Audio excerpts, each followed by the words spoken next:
His fingers were still wrapped around her wrist when the man in the black coat stood up. No shouting, no warning. Just one calm step forward, and suddenly the richest man in the room couldn't move his hands. That's when everyone realized this wasn't a rescue. It was a reckoning, and it was only just beginning. If this story pulled you in, make sure to hit that subscribe button so you never miss what's coming next. I've got another unforgettable story dropping tomorrow. And while you're here, jump into the comments and tell me where you're watching from. I love seeing our community from all around the world. Alright, let's get back into it. The rain hammered the windows of the Silver Spoon Diner. Oscar Gimenez, 43 years old and alert despite the late hour, sat motionless in the corner booth. The former enforcer turned mafia boss wasn't here for the coffee. He was here because old habits died hard, and watching a room had kept him alive for 20 years. That vigilance sharpened when George Cheney, dressed in tailored wool and entitlement, grabbed the waitress by the wrist. Her body went rigid. Other customers studied their plates. Oscar stood up. The neon sign outside bled crimson and blue through the rain-streaked glass, casting shadows across the worn vinyl booths. Oscar's black coffee sat cooling in front of him, untouched for the past 15 minutes. His tattooed fingers, ink that crawled up from his knuckles and disappeared into the cuffs of his dark coat, rested flat against the table. The serpent coiled around his neck was barely visible in the dim light, a reminder of decisions made and prices paid. He'd been watching the room with practiced detachment, the truck driver nursing coffee at the counter, the exhausted nurse 2 booths down, still in scrubs, the college kid pretending to study while fighting sleep, and the waitress Jennifer, according to her name tag, moving through the fluorescent space with careful efficiency. She was younger than Oscar had first thought. Late 20s maybe, with dark hair pulled back from a face that had learned not to show too much. Her yellow uniform was clean but worn at the seams, and she moved with the kind of precision that came from years of navigating tight spaces and demanding customers. Oscar had noticed her before during his late-night visits. The way she refilled cups without being asked. The way she thanked people even when they didn't deserve it. The way her shoulders tensed when certain types of men walked through the door. Men like George Cheney. He'd entered 10 minutes ago with the posture of someone who'd never waited for anything in his life. Mid-40s. Slicked back hair going silver at the temples. Wearing a suit that cost more than most people made in a month. The expensive cologne reached Oscar's booth before the man did, cutting through the smell of burnt coffee and fry grease. George had taken a booth near the window, spreading out like he owned the place. When Jennifer approached with the coffee pot, Oscar saw her body language shift, shoulders back, chin up, professional smile locked in place. "Just coffee," George had said, not looking at her. She'd poured, turned to leave. His hand shot out. "Not so fast, sweetheart." The grab was quick but deliberate. Fingers circling her wrist, thumb pressing into the soft flesh of her inner arm. Jennifer's free hand tightened on the coffee pot, her knuckles going white.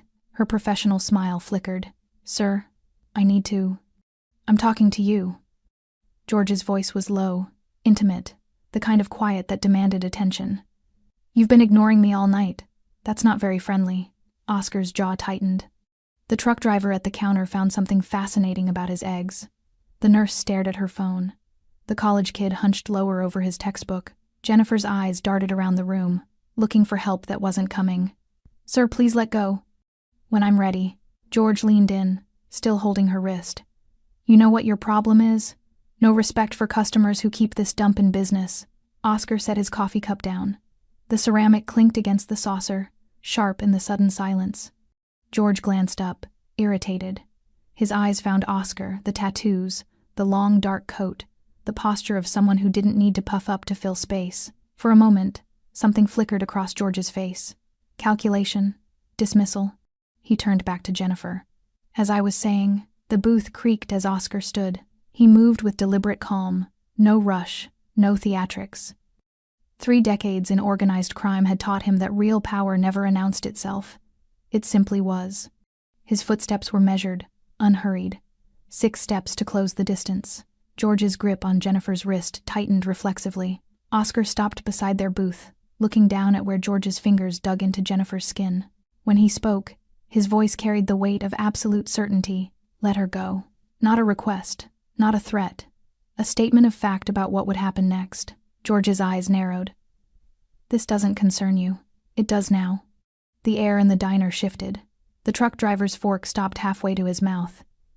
The nurse's thumb hovered over her phone screen.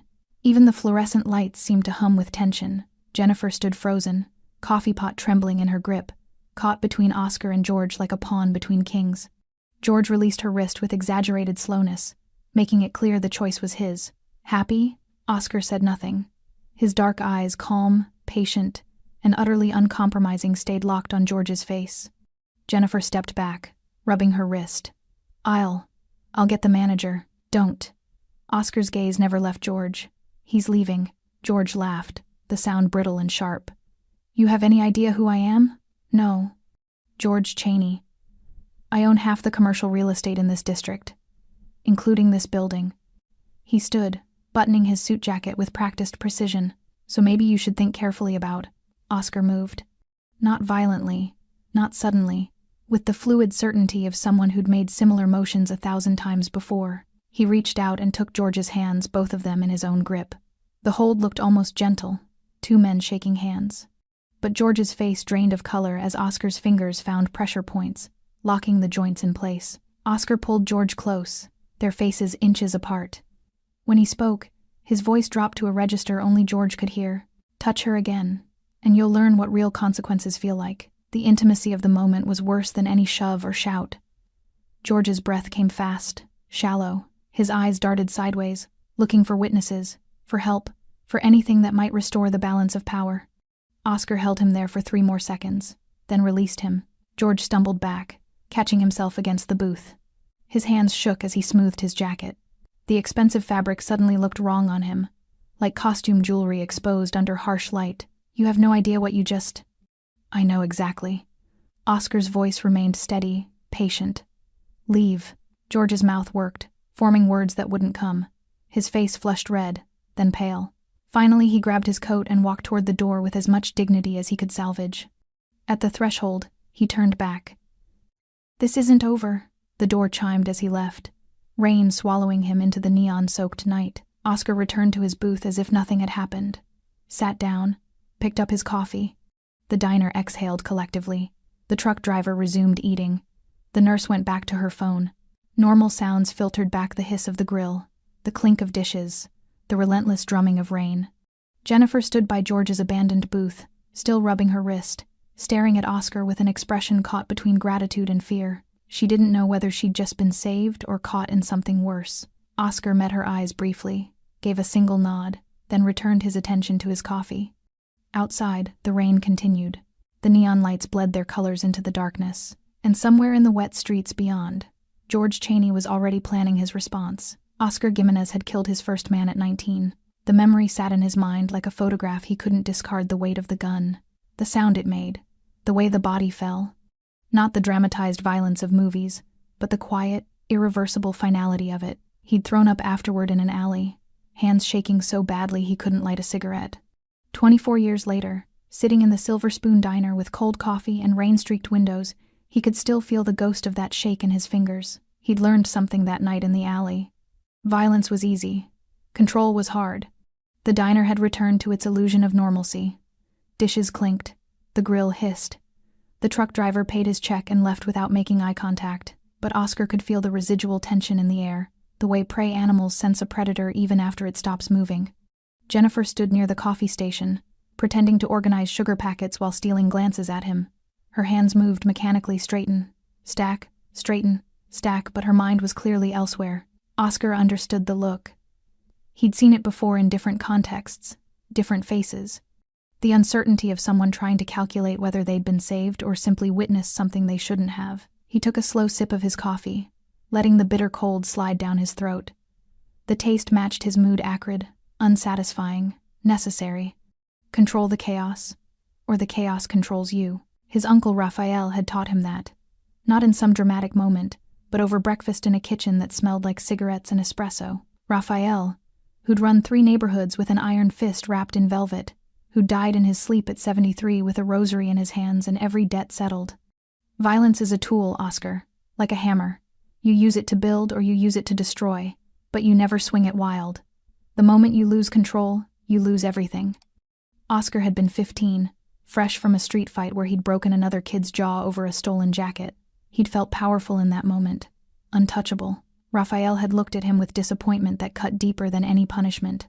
You think you won? You lost. You let him make you angry. Anger makes you stupid, and stupid gets you killed or caged. Remember this. The man who controls his temper controls the situation. Always. The lesson had taken years to truly absorb. Years of watching Raphael negotiate disputes that could have turned bloody. Years of seeing how quiet authority accomplished more than loud threats. Years of understanding that the most dangerous people in the room were often the calmest. By the time Oscar was 25, he'd internalized the code. By 30, he was enforcing it. By 40, he'd built an organization that ran on those principles: discipline over impulse, strategy over emotion, respect over fear. But there were lines. Non-negotiable boundaries written in something deeper than rules. The powerful never prey on the powerless. Not in his presence. Not ever. He'd learned that lesson differently. Not from Raphael, but from his mother. Elena Gimenez had worked 3 jobs to keep Oscar and his sister fed after their father disappeared. She'd cleaned houses during the day, waited tables at night, taken in sewing on weekends. Oscar remembered her hands perpetually raw, knuckles cracked, fingers moving with exhausted precision over fabric and dishes and mops. He remembered the men who'd assumed her desperation made her available. The manager who'd suggested certain favors might help with her hours. The landlord who'd let himself into their apartment with a bottle of wine and presumption. The customer who'd cornered her in a hallway and whispered promises wrapped in threats. She'd never told Oscar about them directly. He'd learned by listening through thin walls, by seeing her shoulders slump after certain shifts, by the way she'd started carrying a kitchen knife in her purse. At 16, he'd put 2 of those men in the hospital. Raphael had been furious not at the violence but at the lack of control. You think you protected her? You painted a target on your back. On hers. Think, boy. Think 3 moves ahead. But later, after the lecture, Raphael had pulled him aside. His voice had been different then, softer, carrying something that might have been approval. The reason matters, Oscar. Always remember why you move. Some lines, once crossed, demand an answer, but make sure the answer fits the question. Proportionate, precise, no collateral damage. Oscar had built his life on that balance. Controlled force applied at exact points of leverage. Never more than necessary. Never less than effective. Tonight, watching George Chaney's hand on Jennifer's wrist, he'd felt that old familiar calculation click into place. Not rage, not heroism, just the cold, mathematical certainty that this situation required intervention. The hands had been deliberate. No bruising grip, no dislocation, just pressure points that immobilized without injury. The proximity had been psychological, forcing George to confront the reality that money didn't make him untouchable, that there were still consequences he couldn't purchase his way out of. 11 seconds of contact. No more, no less. Proportionate, precise, controlled. But George's face, at the end, the flush of humiliation, the promise of retaliation told Oscar this wasn't finished. Men like George didn't absorb lessons. They nursed grudges and called lawyers. Oscar had expected that. Planned for it, even. Jennifer finally approached his booth, coffee pot in hand. Her movements were careful, professional, but he could see the tremor in her grip. Would you like a refill? Please. She poured, her eyes fixed on the cup. I don't know if I should thank you or apologize. Neither. He's going to come back, or send someone. Her voice dropped to a whisper. He owns half this district. The manager won't protect me. Nobody will. Oscar met her eyes. They were dark brown, exhausted, and far too familiar with disappointment. Then quit. She laughed, the sound bitter. And work where? This is the 3rd diner I've tried. He has friends everywhere. Or lawyers. Or... She stopped, realizing she was talking to a stranger. Sorry, not your problem. Oscar considered her for a long moment. The yellow uniform, the tired eyes, the way she held herself like someone braced for the next hit, his mother's hands, cracked and raw. What's your name? Jennifer. Jennifer Coates. Jennifer. He kept his voice level. Matter of fact. Go home tonight. Come back tomorrow. Work your shift. If he returns, call the police. The police? She almost laughed again. You think they'll... Call them anyway. Create a record. Document everything. She stared at him. Confusion replacing fear. Why do you care? Oscar finished his coffee and stood, laying a 20 on the table for a $3 check. Because some lines shouldn't be crossed. And because you deserve better than learning to accept less. He walked toward the door, long coat shifting around him. "Wait," Jennifer called after him. "What's your name?" Oscar paused at the threshold, rain and neon spilling in from the street. He didn't turn around. "Just a customer," the door chimed as he left, swallowing him into the wet darkness. Behind him, Jennifer stood holding the $20 bill, feeling for the first time in years that maybe silence wasn't the only option. She had no idea that Oscar Gimenez was already 3 moves ahead, or that George Chaney had just made the worst miscalculation of his life. Jennifer's hands didn't stop shaking until she reached her apartment at 2:47 a.m. The building was one of those structures that pretended to be nicer than it was, fresh paint over water damage, new locks on doors that didn't quite hang straight. 4th floor, no elevator, rent that consumed 58% of her monthly income before utilities. She locked the door behind her, then checked it again, then a third time. The $20 bill sat in her apron pocket like evidence of something she couldn't quite name. She pulled it out, smoothed it against her kitchen counter, stared at it as if the faded face of Andrew Jackson might explain what had just happened. Just a customer. Jennifer had been serving customers for 9 years. She knew what just a customer looked like. They didn't move like Oscar Gimenez had moved, with that precise, economical certainty that made violence look like choreography. They didn't speak with voices that turned commands into statements of fact, and they definitely didn't leave $20 for $3 coffee. She made chamomile tea she wouldn't drink and sat at the small table by her window, looking out at the rain-soaked street below. The neon from the bodega sign across the way painted her walls in cycling colors. Red, green, red, green. Her wrist still ached where George Chaney had grabbed her. It wasn't the first time. That was the part that made her stomach turn. Not the shock of it, but the familiarity. Jennifer Coates had learned about silence when she was 23 years old, working her first real job after college. She'd graduated with a degree in social work, $47,000 in student loans, and enough optimism to fill the gap between what she'd expected from life and what life actually offered. The position had been at a nonprofit downtown case manager for at-risk youth, salary just barely enough to cover rent and loan payments if she didn't eat out or get sick or have any kind of life. Her supervisor had been a man named Paul Richardson, 52, married, respected in the community. He had a way of standing too close during meetings, of letting his hand rest on her lower back when walking past, of scheduling one-on-one reviews that always ran late. She'd told herself she was imagining it. Then she'd told herself it wasn't that bad. Then she'd told herself that jobs like this were hard to find, and student loans didn't care about her comfort level. The night he'd cornered her in the file room, she'd finally understood the difference between discomfort and danger. "You're so tense," he'd said, hands on her shoulders. "Let me help you relax." She'd pushed past him. Gone home. Spent 3 hours staring at her laptop screen, cursor blinking in the search bar. What to do if your boss harasses you. The answers had been clear. Document everything. Report to HR. File a complaint. She'd done all 3. 2 weeks later, she was called into a meeting with the executive director. Paul was there too, looking appropriately concerned.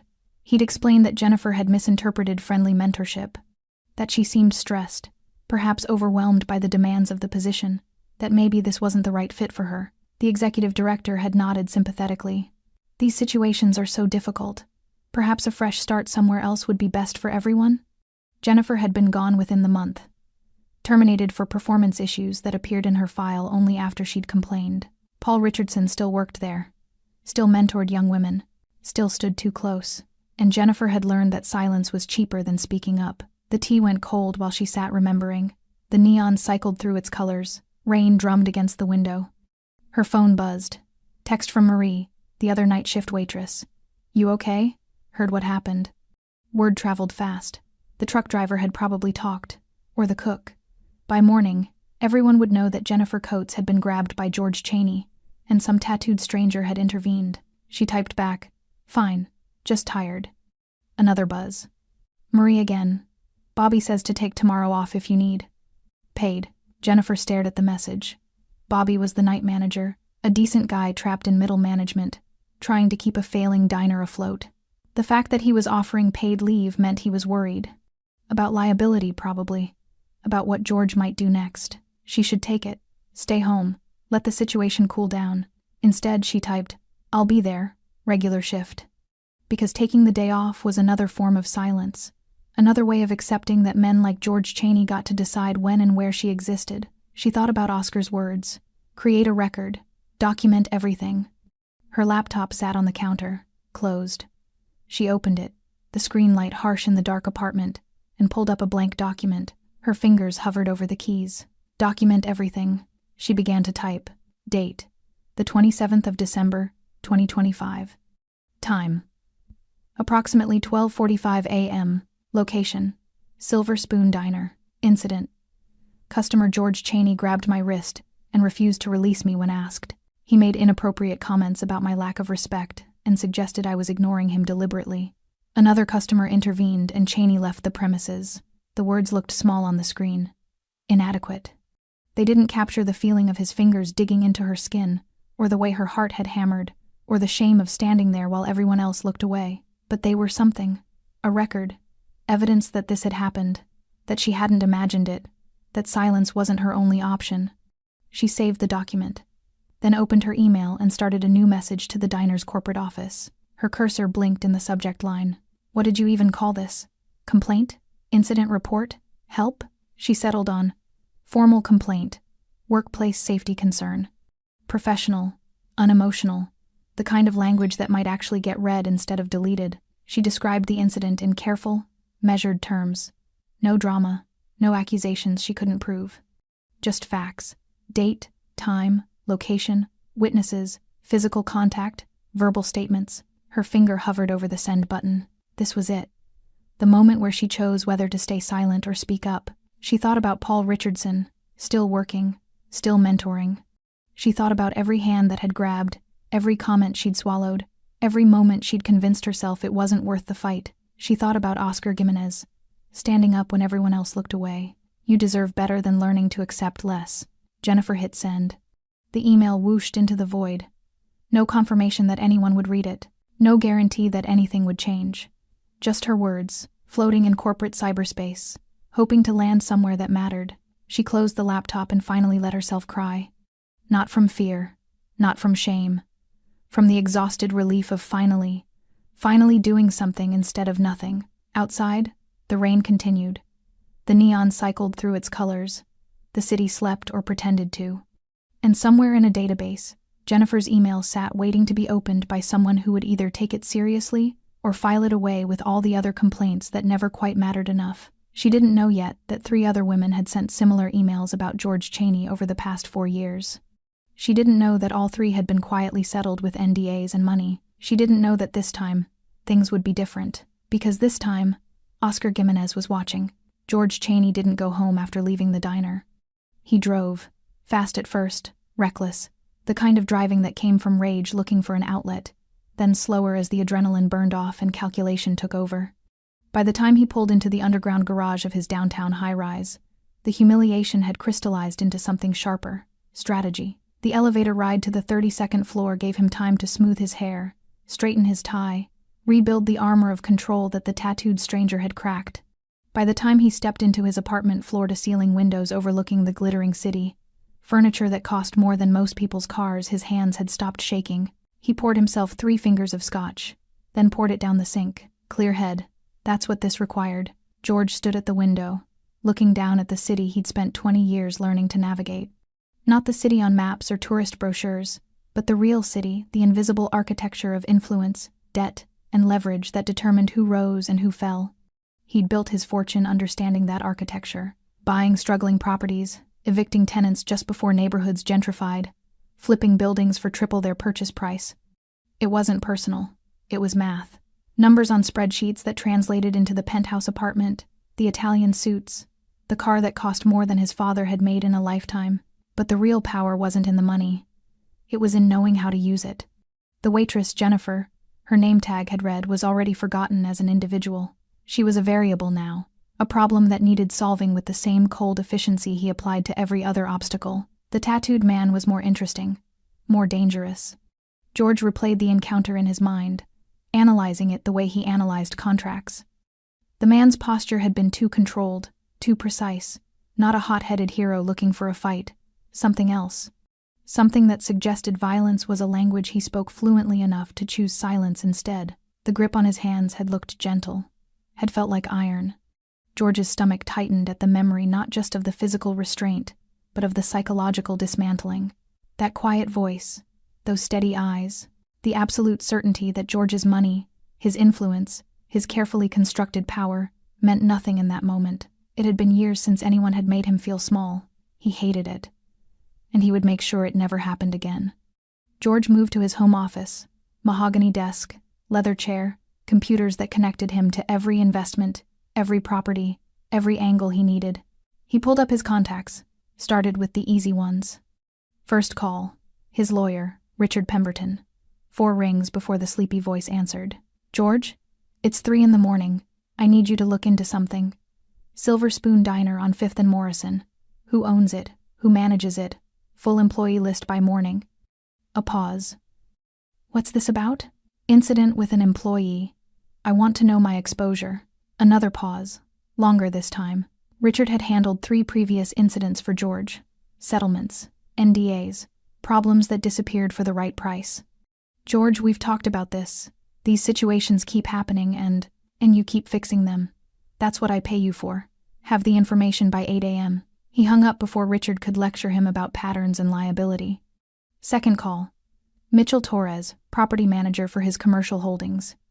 This one went to voicemail. "Mitchell, it's George. The diner on 5th and Morrison, I want to review the lease. Find out when it's up for renewal and what our options are for non-renewal. Also, employee files. Particularly anyone working night shift. Call me." Third call. Harold Vance, private investigator. Former cop, current contractor for people who needed information quietly. This one answered on the first ring. "Mr. Cheney. Harold, I need you to look into someone. Male, early 40s, heavily tattooed, neck, hands, dark coat, probably 6'1", 6'2", was at the Silver Spoon Diner tonight around 12:45 a.m. Description's pretty vague, then check their security footage. I need to know who he is, where he works, what leverage exists. This is going to cost. I don't care what it costs. I want to know who I'm dealing with." He hung up and made 2 more calls. One to his business partner about pulling a city contract renewal.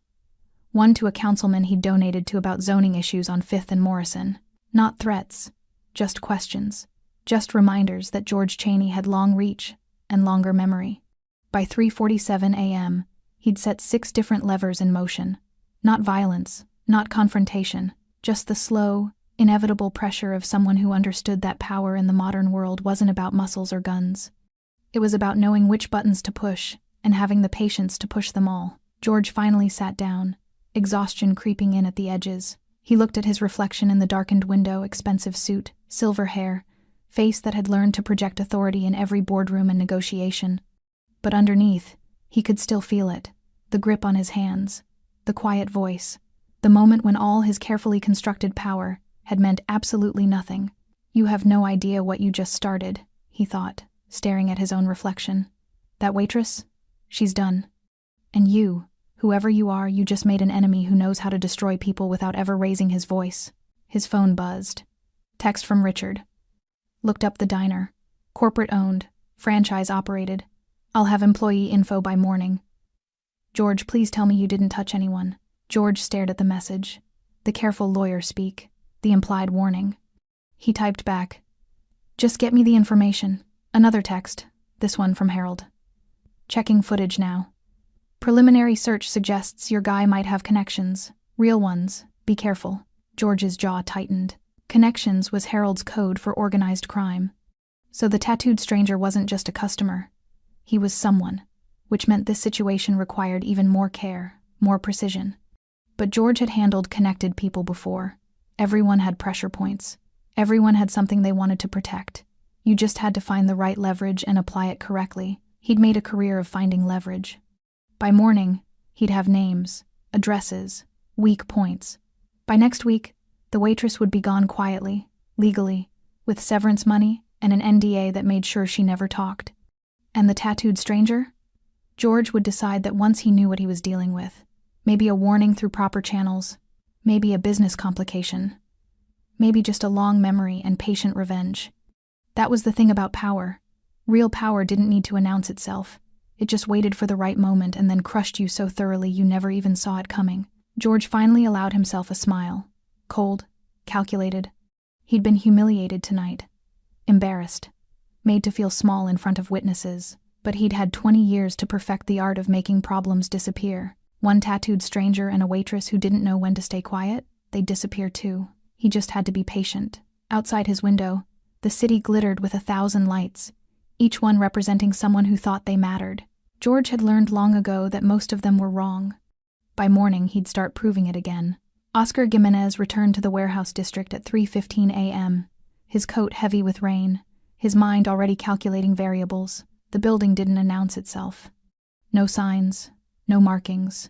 Just a 3-story brick structure that had once housed textile manufacturing and now served purposes the city records didn't accurately reflect. Oscar owned it through a corporation that was owned by another corporation. Layers of legal distance that kept his name off anything that mattered.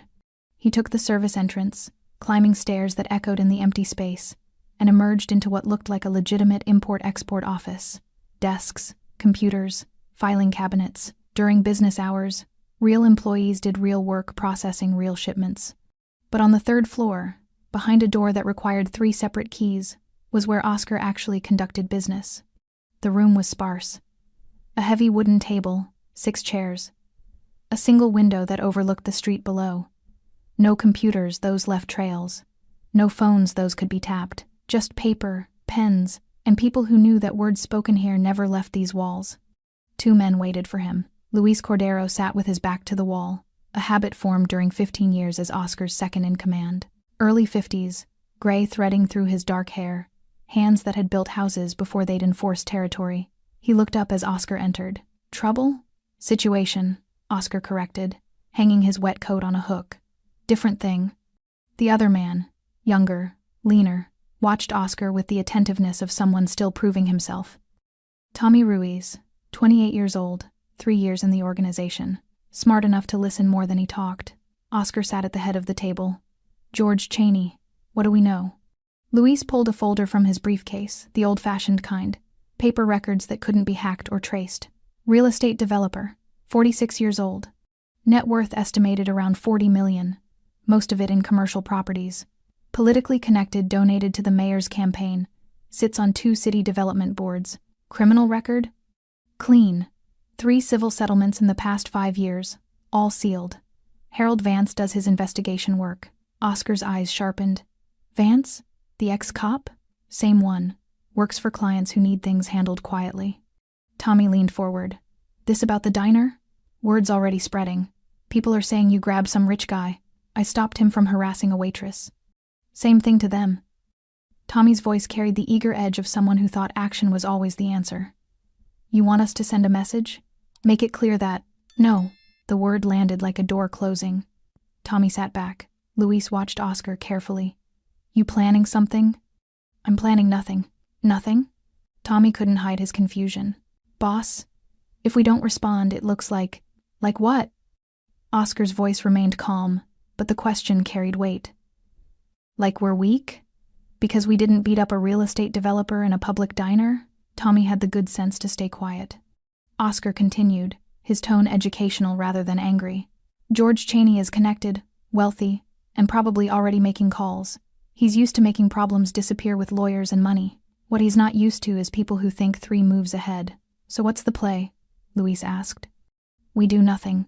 Luis nodded slowly, understanding. Tommy still looked confused. Oscar explained, patience in his voice. Cheney thinks power works one way through pressure, leverage, money. He's already setting things in motion. Lawyers, investigators, probably pulling strings on the diner's lease or the waitress's employment. And we just let him? Tommy's frustration leaked through. We watch, we gather information, and we wait for him to make a mistake. What if he doesn't? Oscar's smile was cold. Men like George Cheney always make mistakes. They can't help themselves. Their whole life is built on the belief that money makes them untouchable, so they keep pushing, keep escalating, until they push against something that doesn't move. Luis pulled out a pen. What do you need? Everything on Cheney. Properties, business partners, political connections. Also quietly check if there have been other incidents, other women, other complaints that disappeared. You think there are? Men who grab waitresses in public don't start there. They escalate to there. Which means there's a history. Tommy finally understood. You're building a case. I'm collecting information. What happens with it depends on what we find. Luis made notes. This is going to take time. And if Cheney moves against the waitress or the diner while we're Then we respond proportionately. But we don't initiate. We don't escalate. We observe. The organization's going to hear about this, Luis said carefully. They'll have questions about why you intervened. Oscar had expected this. His reputation was built on discipline and control. Personal involvement in a public incident wasn't his style, and people would wonder why he deviated. Tell them the truth. A customer was being harassed. I intervened minimally. The situation ended without violence. And if they ask why you care about some waitress? Oscar was quiet for a moment, his mind going to places he rarely let it wander. His mother's raw hands, Elena's exhausted face, the way she'd tried to hide the bruises from the landlord who'd gotten aggressive when she'd rejected his advances. Tell them I have standards, he said finally. And those standards apply everywhere, not just when it's convenient. Luis nodded, understanding more than Oscar had said. Tommy spoke up, his tone different now, genuinely curious rather than challenging. Boss, can I ask something? Go ahead. You could have just walked away. Most people would have. Why didn't you? Oscar considered the question. Not because he didn't know the answer, but because putting it into words meant exposing something he usually kept buried. Because walking away makes you complicit, and I've spent 20 years building something that operates by rules. Real rules, not the kind that bend when it's inconvenient. If I can't stand up for those rules in a diner at midnight, then what's the point of any of it? The room fell quiet. Rain drummed against the window. Luis closed his folder. I'll have preliminary information by tomorrow evening. Deep background will take longer. Take the time. Do it right. Tommy stood. Anything else? Yes. No one from our organization goes near the diner, the waitress, or George Chaney. We observe only. No contact. Understood? Both men nodded. After they left, Oscar sat alone in the quiet room, staring at the rain-streaked window.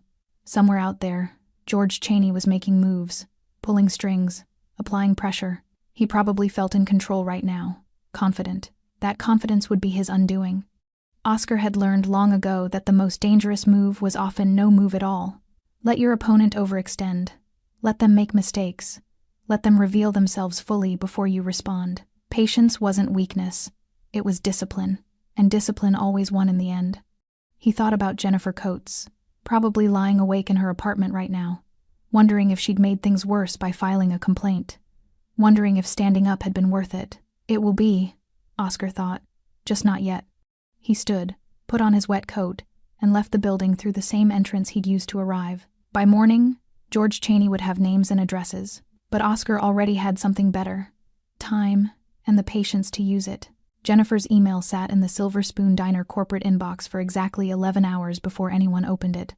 Sandra Walsh, regional HR manager for Delmont Food Services, arrived at her desk Monday morning with a grande latte and the expectation of another routine day processing vacation requests and uniform orders. She had 83 unread emails. Jennifer's was number 47. Sandra clicked it open, skimmed the first paragraph, then read it again more carefully. Her coffee went cold while she pulled up Jennifer's employment file, incident report protocols, and the legal department's direct line. By 10:15 a.m., Jennifer received a response. We take all safety concerns seriously. An investigator will contact you within 48 hours. Please document any further incidents. Professional. Neutral. The kind of response Jennifer had expected: acknowledgement without commitment. She was refilling salt shakers during the lunch rush when her phone buzzed with a different kind of message. Unknown number. This is Rachel Kim. I saw your complaint about George Chaney. We need to talk. Jennifer's hand stilled on the salt shaker. She glanced around the diner, Bobby at the register, Maria working the other section, the cook visible through the kitchen window. Normal lunch chaos. She stepped into the break room and typed back, "Who is this?" The response came immediately. I worked at the Meridian Hotel downtown. Chaney was a regular. I filed a complaint 2 years ago. It went nowhere, but I kept records.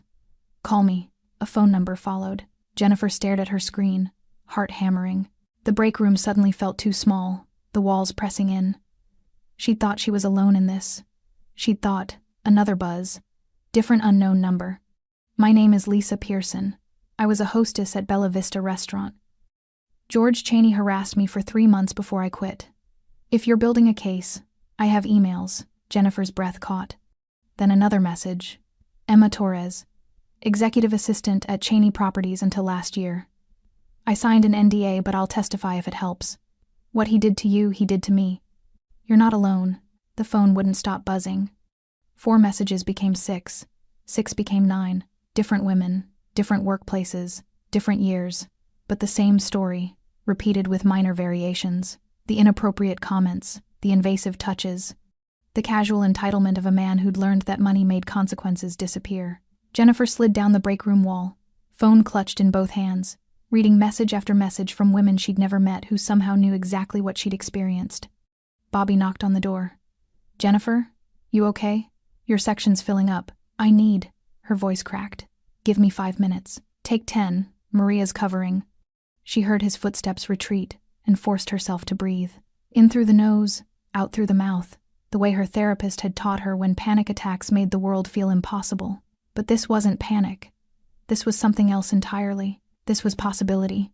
By 2:30 p.m., Jennifer had 13 messages from women who'd encountered George Cheney. By 4 p.m., she'd called Rachel Kim back. Rachel's voice was steady, professional. "I'm a paralegal now. I know how these things work. Corporate complaints get buried. NDAs keep people silent. And men like Cheney keep doing what they've always done because the system protects them." "So why are you reaching out?" Jennifer asked. Because the system only works when people stay isolated. When we think we're alone. But you filed a public complaint with a corporation that has liability concerns. That changes the math. How did you even know about my complaint? "I have a friend in HR at Delmont. She can't officially tell me anything, but she can accidentally forward emails to the wrong address." A pause. "We've been watching Cheney for 2 years, Jennifer. Collecting stories, building a pattern. We just needed someone willing to go first without an NDA." Jennifer's throat tightened. "So I'm... What? The test case? You're the crack in the dam." Rachel's voice softened. "I know that's not fair. I know you didn't ask for this. But you did something the rest of us couldn't. You spoke up without signing your silence away. He's going to come after me. Probably. He's already made calls. My source says his lawyer requested your employee file this morning. But here's the thing. If we coordinate, if we all come forward together, it's not one waitress's word against a developer. It's a pattern. And patterns are harder to dismiss." Jennifer looked through the break room door at the diner beyond. The worn booths, the neon lights, the life she'd built from scraps and stubbornness. "What do you need from me?" "Permission to share your complaint with the others. And a meeting, all of us together, this week." "Where?" Rachel gave her an address. "A law office on the east side. Thursday at 7 p.m. Attorney named Margaret Reeves. She works with employment discrimination cases, pro bono when the cause is right." "And you think this is the right cause?" "I think George Cheney has gotten away with this for at least 5 years that we know of, probably longer. I think he believes he's untouchable. And I think 13 women saying the same thing might finally prove him wrong." Jennifer's hand tightened on her phone. "Okay, I'll be there." After they hung up, Jennifer sat in the break room for another minute, staring at her phone. 13 women, 13 stories, years of silence, finally finding voice. Her shift ended at 6.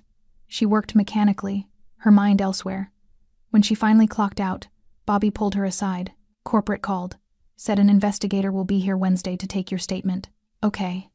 "Jennifer." Bobby's face was troubled. "Be careful. Cheney's already making noise. Called the franchise owner. Asked about lease terms. That's not a coincidence." "I know. You can still drop this. File a police report instead. Let them handle it." Jennifer thought about the women who'd messaged her. The ones who'd quit their jobs, signed NDAs, disappeared into silence because standing up felt impossible. "No," she said. "I can't." Bobby nodded slowly. "Then watch your back. And if you need anything, witnesses, statements, whatever, you let me know." After he left, Jennifer walked to her car through the parking lot, keys gripped between her fingers the way she'd learned in self-defense class. Every shadow felt threatening. Every engine starting made her flinch. But underneath the fear was something else. Something she hadn't felt in years. Hope. Not the naive kind that believed justice was automatic. The harder kind that understood justice required people willing to fight for it, even when fighting felt impossible. She got in her car, locked the doors, and sat for a moment in the silence. Her phone buzzed one more time. Unknown number. "This is Oscar, the man from the diner. You don't know me, but I'm watching. Cheney will move against you. When he does, Document everything. You're not alone in this. Jennifer stared at the message. How did he get her number? How did he know what was happening? More importantly, why did he care? She typed back. Who are you? The response came 30 seconds later. Someone who thinks some lines shouldn't be crossed. Thursday at 7. East Side Law Office. I know about the meeting. Go. Listen. But be careful leaving. Cheney might have you followed. The message ended there. No explanation. No signature. Jennifer's hands trembled as she started her car. 13 women finding their voice. One mysterious man watching from the shadows. And George Cheney, somewhere in his penthouse, still confident that money could make this disappear. He had no idea the ground beneath him had already started to shift. George Cheney sat in his attorney's office at 9 a.m. Tuesday morning, listening to Richard Pemberton explain why this situation was different. 3 previous settlements, George. All sealed, all with NDAs. But this waitress, Jennifer Coates, she filed with corporate HR before you could offer money. That creates a paper trail we can't erase. George's jaw tightened. So make her withdraw it. It doesn't work that way. Once it's in their system, Delmont has liability exposure. They have to investigate or risk a lawsuit for negligent supervision. Then we settle. Same as before. Richard removed his glasses and rubbed his eyes. Did you hear what I just said? This isn't like the hotel incident or the restaurant. Those women came to us privately. This one went official first, and... He pulled up something on his tablet. She's not alone. George leaned forward. Explain. Harold's preliminary report came in this morning. In the past 48 hours, at least 9 other women have contacted various attorneys about potential claims against you. Different workplaces, different years, but the pattern is identical. The room went cold. That's impossible. We had NDAs. NDAs only prevent people from speaking publicly about settlements. They don't prevent them from filing new complaints about new incidents. And if this becomes a pattern and practice case, Richard's voice dropped. George, we're not talking about nuisance settlements anymore. We're talking about potential criminal charges for serial harassment. George stood, walked to the window. Outside, the city moved in its usual rhythms. Traffic, people, business, everything that had always felt under his control. Who's coordinating them? We don't know yet. Harold's working on it. But someone's been collecting stories, building a timeline. This isn't spontaneous. George's mind raced. The man from the diner, the one with the tattoos. What about him? Harold found anything? Richard consulted his tablet. Some. His name is Oscar Gimenez. He's connected. The word hung in the air. Connected how? The kind of connected where Harold strongly recommends we don't engage directly. Gimenez has no criminal record, but he's linked to several businesses that operate in gray areas. Import-export. Property management. The kind of portfolio that suggests organized crime involvement, even if nothing's been proven. George laughed, the sound bitter. So I'm being threatened by the mob? Not threatened. That's the strange part. Harold says Gimenez hasn't made any moves since the diner. No contact with Coates, no pressure on your businesses, nothing. He's just... watching. Watching, George repeated, which is somehow more concerning than if he'd done something overt. George turned back to the window. A week ago, his biggest problem had been deciding which property to flip next. Now he was dealing with coordinated complaints and mob surveillance. What do we do? Legally. We cooperate with Delmont's investigation. We settle whatever we can settle. And we prepare for the possibility that some of this becomes public. Practically? Richard's voice hardened. You stop. Completely. No more incidents. No more settlements. Because if one more woman comes forward while this is active, we won't be able to contain it. George's phone buzzed. Mitchell Torres, his property manager. I need to take this. Richard nodded. George stepped into the hallway. Mitchell, we have a problem. The Silver Spoon Diner, their lease is solid for another 18 months. I looked into early termination options, but the franchise owner has a lawyer now. A good one. They're threatening to sue if we try to force them out. Who's the lawyer? Margaret Reeves. She specializes in employment and tenant rights. The same name Harold had mentioned. The attorney coordinating the women. George's stomach tightened. How did a diner franchise afford Margaret Reeves? That's what I wanted to know. So I asked around. Apparently, she's taking it pro bono. Someone referred her. Who?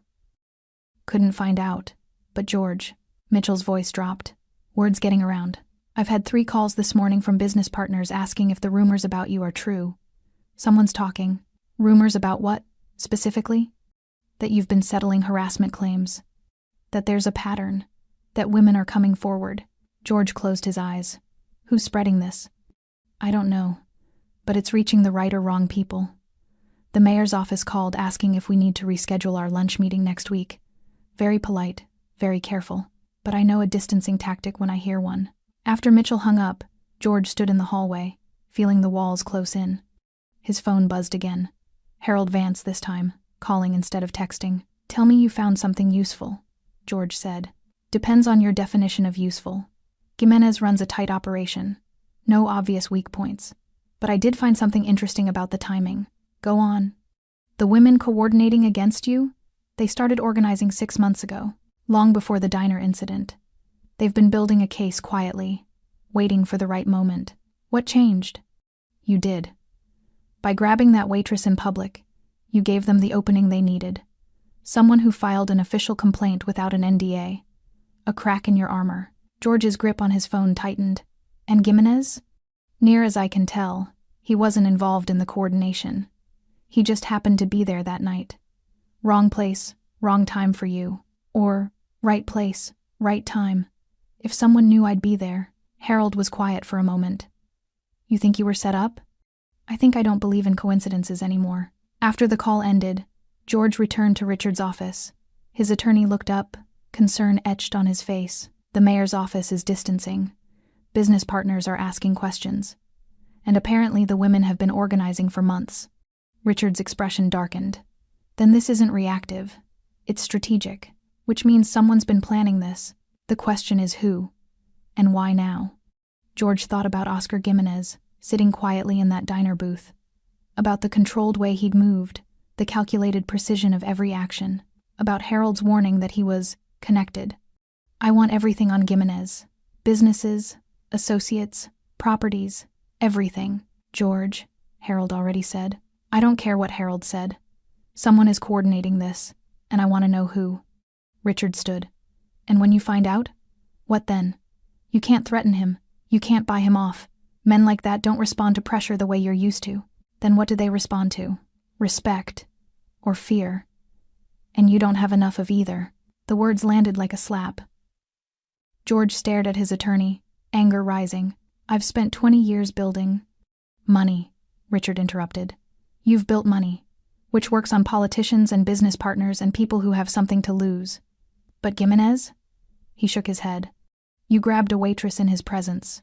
You disrespected someone powerless in front of someone who's built a reputation on protecting the powerless. You didn't just make an enemy, George. You validated everything he already believed about men like you. So what do I do? Richard gathered his papers. You settle with every woman who'll accept money. You cooperate with every investigation. You apologize publicly if that's what it takes. And you pray that Jimenez decides you're not worth the trouble. And if he doesn't? Richard headed for the door, pausing at the threshold. Then you learn what it feels like when money can't save you. After he left, George stood alone in the office, surrounded by mahogany furniture and law degrees that suddenly felt meaningless. His phone buzzed. Unknown number. Against his better judgment, he answered. Mr. Cheney. The voice was calm, measured. Oscar Jimenez. George's blood ran cold. How did you get this number? Same way I got everything else. I'm calling to give you a choice. Walk away from Jennifer Coates. Drop the pressure on the diner. Accept that what happened is finished. And if I don't? Then we continue. And I promise you, the walls will keep closing until there's nowhere left to move. The line went dead. George stared at his phone, hands shaking with rage and something else. Fear. For the first time in 20 years, George Cheney was genuinely afraid. The meeting happened in a conference room that smelled like old coffee and desperation. Margaret Reeves's law office occupied the 3rd floor of a building that had seen better decades. The conference table was scarred, the chairs mismatched, but the woman sitting at its head radiated the kind of competence that didn't need expensive furniture to prove itself. Jennifer arrived at 6:55 p.m. Thursday, her palms sweating despite the cold evening air. Other women were already there, some she recognized from their messages, others she'd never seen. 13 faces, 13 stories, all connected by one man's entitlement. Margaret stood as Jennifer entered. Miss Coates, thank you for coming. They shook hands. Margaret's grip was firm, professional. Everyone's here now. Margaret said, addressing the room. Let's begin. For the next hour, Jennifer listened to stories that mirrored her own with heartbreaking precision. Rachel Kim, the paralegal, described being cornered in a hotel elevator. Lisa Pearson recounted months of comments disguised as compliments. Emma Torres, the former executive assistant, detailed a pattern of inappropriate touches during business meetings.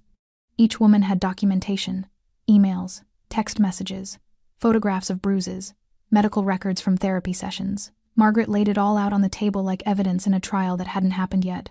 Individually, these incidents could be dismissed as misunderstandings or he said she said situations. Together, they form an undeniable pattern of predatory behavior spanning at least 6 years. What happens now? Jennifer asked. Now we give George Cheney one opportunity to settle all claims simultaneously. Full compensation, public apology, agreement to attend counseling, and no NDAs. Everything transparent. He'll never agree to that, Emma said quietly. Probably not, which is why we're prepared to file a joint civil suit and coordinate with the DA's office on potential criminal charges. Margaret's expression hardened. He's been getting away with this because women stayed isolated. That ends today.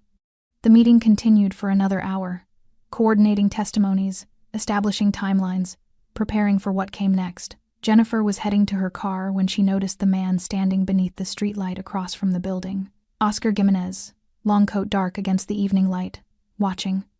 She crossed the street. You're following me. I'm making sure you get home safely. Cheney has someone watching the building. Jennifer glanced around, suddenly aware of every shadow. Where? Gray sedan, half block down. He's been there since you arrived. Her stomach tightened. What do I do? Nothing dramatic. Get in your car, drive home normally. I'll make sure he doesn't follow. Why are you doing this? Oscar met her eyes. Because men like Cheney think they can do whatever they want to people like you. Someone needs to prove them wrong. You're not just some customer, are you? No. Should I be afraid of you? Oscar considered the question. That depends. Do you prey on people weaker than you? Of course not. Then you have nothing to fear from me. Jennifer studied his face, the tattoos, the steady eyes, the calm that seemed unshakable. The lawyer, the other women finding each other. All of this happening now. You arranged it, didn't you? I made some calls. Connected people who needed to be connected. The rest was them finding their own courage. Why? Because I could. And because no one else was going to. Jennifer felt tears threatening. Thank you. Oscar nodded once, then stepped back into the shadows. Go home, Jennifer. Lock your doors. Tomorrow Cheney will make his decision. She drove home as instructed, checking her rearview mirror constantly. The gray sedan tried to follow, but somehow got caught at a red light that Jennifer made it through. She never saw it again. That night, George Cheney received a package delivered by courier. Inside was a single folder containing copies of every complaint, every photograph, every piece of documentation the women had compiled, and a note in Margaret Reeves's letterhead. You have 48 hours to accept our settlement terms. After that, we file publicly and contact the district attorney's office. Choose wisely. George sat in his penthouse, the folder spread across his dining table, and finally understood what Oscar Gimenez had meant about walls closing in. Every threat he'd made, every string he'd pulled, every investigator he'd hired, none of it mattered. The women had documentation. They had coordination. They had legal representation willing to fight. And somewhere in the shadows, Oscar Gimenez was ensuring George couldn't make any of them disappear. His phone rang. Richard Pemberton, I just received a copy of the settlement terms. George, you need to take this seriously. I built my entire life. And you can lose it in a week if this goes public. 13 women, 6 years of documented harassment. The DA's office will pursue criminal charges. You'll lose everything. George looked out at the city he'd conquered through money and leverage. None of it felt solid anymore. What do I do? You settle. You apologize. You accept the consequences. Or you fight, and I promise you'll lose anyway, just more expensively and publicly. After the call ended, George sat alone in his penthouse, surrounded by expensive furniture and floor-to-ceiling windows, feeling smaller than he'd ever felt in that diner booth. Oscar Gimenez had been right. The walls had closed in, and there was nowhere left to move. The settlement was signed on a rainy Monday afternoon in Margaret Reeves's conference room. George Cheney arrived with Richard Pemberton, and an expression that looked like he'd swallowed glass. 13 women sat on the opposite side of the table, silent and united. Margaret laid out the terms one final time. Full compensation for emotional distress and lost wages. Public statement acknowledging a pattern of inappropriate behavior. Mandatory counseling. And no non-disclosure agreements. Anyone here can speak freely about their experiences. George's pen hovered over the signature line. If you don't sign, Margaret continued, her voice level, we file in 48 hours. The DA's office is already reviewing the evidence for criminal charges. This is your last opportunity to maintain any control over the outcome. Richard leaned close, whispering urgently. George's jaw worked. Finally, he signed. The pen scratched across paper, and Jennifer watched a man who'd seemed untouchable reduced to just another name on legal documents. No dramatic collapse, no tearful apology, just the mechanical process of consequences finally arriving. When it was finished, George stood without a word and left with Richard trailing behind. The conference room exhaled collectively. It's done? Margaret said. You're all free to speak publicly if you choose. The settlement includes funds for continued counseling, and I'll be monitoring to ensure Chaney complies with all terms. Rachel Kim reached across the table and squeezed Jennifer's hand. You did this. You went first. We all did it, Jennifer corrected. After the others left, Margaret pulled Jennifer aside. You should know Oscar Gimenez made this possible. He connected me with sources, helped coordinate the investigation, ensured Chaney couldn't intimidate anyone. He never asked for recognition or payment. Where is he now? I don't know. He doesn't exactly leave forwarding addresses. Jennifer walked to her car through the parking garage, her footsteps echoing. The gray sedan was gone. The shadows felt empty rather than threatening. Her phone buzzed. Unknown number. You did well. Some courage is quiet. Yours was the loudest kind. She typed back, thank you, for everything. No response came. Jennifer drove back to the Silver Spoon Diner for her evening shift. Bobby greeted her at the door with unusual formality. Corporate called. They want you to know your job is secure, and they're implementing new harassment protocols across all locations. Because they're afraid of lawsuits, Jennifer said. Maybe. But also because you made them pay attention. Bobby's expression softened. You okay? I'm getting there. The shift was normal. Coffee refills, orders taken, plates cleared. But Jennifer moved differently now, shoulders back, voice steady. She'd learned something crucial. Silence was a choice, not a requirement. Near midnight, the door chimed. Jennifer looked up automatically. Oscar Gimenez stood in the doorway, rain dripping from his coat. Their eyes met across the diner. He gave a single nod. Acknowledgement, respect, goodbye. Jennifer nodded back. Oscar turned and walked back into the rain-soaked night. She watched him go, understanding that some people save you without wanting credit, that justice doesn't always announce itself, and that courage sometimes looks like standing up when everyone else stays seated. George Chaney's public statement was released 2 days later, buried in local news. Professional language acknowledging inappropriate behavior and committing to personal growth. Most people never saw it, but the 13 women did, and they knew what it meant. Jennifer kept working at the Silver Spoon Diner. Not because she had to, but because she'd reclaimed the space. It was hers again, not George Chaney's, not anyone's but hers. And sometimes, on quiet nights when rain drummed against the windows and neon lights bled through the glass, she thought about the tattooed man who'd stood up when no one else would. Rain returned to the city on a Saturday night, 3 months after the settlement. Oscar Gimenez sat in the same booth at the Silver Spoon Diner, same black coffee cooling in the same ceramic cup. The neon lights painted familiar patterns across the chrome tables. Jennifer approached with the coffee pot. Their eyes met, and something unspoken passed between them, recognition, gratitude, understanding. Refill? She asked. Please. She poured, her hands steady. No tremor, no hesitation.